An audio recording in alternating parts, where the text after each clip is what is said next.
भगवान श्री कृष्ण के जन्म की पौराणिक कथा। भाद्रपद कृष्ण अष्टमी की घनघोर अंधेरी रात को रोहिणी नक्षत्र में मथुरा के कारागार में वासुदेव की पत्नी देवकी के गर्भ से भगवान श्री कृष्ण ने जन्म लिया था। यह तिथि उसी शुभ घड़ी की याद दिलाती है और सारे देश में बड़े धूमधाम से मनाई जाती है। द्वापर युग में भोजवंशी राजा उग्रसेन मथुरा में राज्य करता था। उसके आताताई पुत्र कंस ने उसे गद्दी से उतार दिया और स्वयं मथुरा का राजा बन बैठा। कंस की एक बहन देवकी थी, जिसका विवाह वासुदेव नामक यदुवंशी सरदार से हुआ था। एक समय कंस अपनी बहन देवकी को उसकी ससुराल पहुंचाने जा रहा था। रास्ते में आकाशवाणी हुई, हे कंस, जिस देवकी को तू बड़े प्रेम से ले जा रहा है, उसी में तेरा काल बसता है। इसी के गर्भ से उत्पन्न 8वां बालक तेरा वध करेगा। यह सुनकर कंस वासुदेव को मारने के लिए उद्यत हुआ। तब देवकी ने उससे विनय पूर्वक कहा, मेरे गर्भ से जो संतान होगी उसे मैं तुम्हारे सामने ला दूंगी। बहनोई को मारने से क्या लाभ है। कंस ने देवकी की बात मान ली और मथुरा वापस चला गया। उसने वासुदेव और देवकी को कारागृह में डाल दिया। वसुदेव देवकी के एक एक करके 7 बच्चे हुए और 7 को जन्म लेते ही कंस ने मार डाला।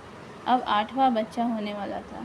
कारागार में उन पर कड़े पहरे बैठा दिए गए। उसी समय नंद की पत्नी यशोदा को भी बच्चा होने वाला था। उन्होंने वसुदेव देवकी के दुख जीवन को देख 8वें बच्चे की रक्षा का उपाय रचा।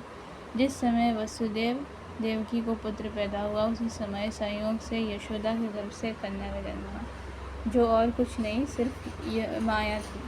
जिस कोठरी में देवकी वसुदेव कैद थे, उसमें अचानक प्रकाश हुआ और उनके सामने शंख, चक्र, गदा, पद्म धारण किए चतुर्भुज भगवान विष्णु प्रकट हुए।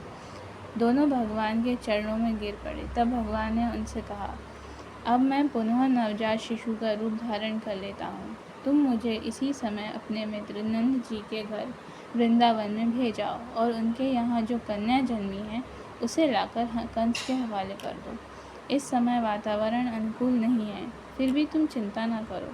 जागते हुए पहरेदार सो जाएंगे, कारागृह के फाटक अपने आप खुल जाएंगे और उफनती अथाह यमुना तुमको पार जाने का मार्ग दे देंगी। उसी समय वसुदेव नवजात शिशु रूप श्री कृष्ण को सूप में रखकर कारागृह से निकल पड़े और अथाह यमुना को पार कर नंद जी के घर पहुँचे।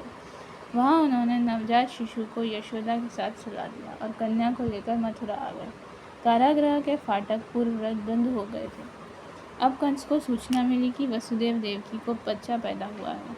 उसने बंदी गृह में जाकर देवकी के हाथ से नवजात कन्या को छीनकर पृथ्वी पर पटक देना चाहा, परंतु वह कन्या आकाश में उड़ गई और वहां से कहा, अरे मूर्ख, मुझे मारने से क्या होगा। तुझे मारने वाला तो वृंदावन में जा पहुंचा है। वह जल्दी ही तुझे तेरे पापों का दंड देगा। यह है कृष्ण जन्म की कथा।